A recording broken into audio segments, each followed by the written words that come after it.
MH29 आवाज सर्वसामान्यांचा। आदाब, मी मोहसिन शादाब। आपण पाहत आहात न्यूज MH29।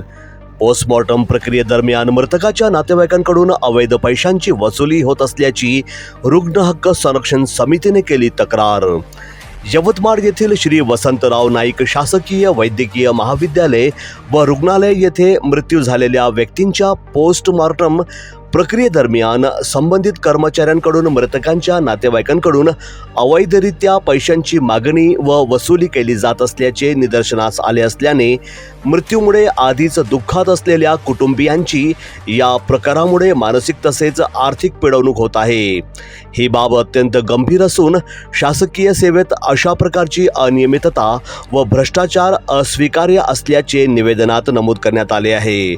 म्हणून सदर प्रकरणाची सखोल चौकशी करण्यात यावी, दोषी आढळणाऱ्या संबंधित कर्मचाऱ्यांवर कठोर कारवाई करण्यात यावी, भविष्यात पोस्टमॉर्टम प्रक्रियेदरम्यान कोणत्याही प्रकारची अवैध वसुली होऊ नये यासाठी योग्य ती उपाययोजना करण्यात यावी, मृतकांच्या नातेवाईकांना कोणतीही आर्थिक पिडवणूक होणार नाही याची खात्री करावी, अशी तक्रार विदर्भ महिला अध्यक्ष रुग्ण हक्क संरक्षण समिती यवतमाळच्या वतीने करण्यात आली आहे।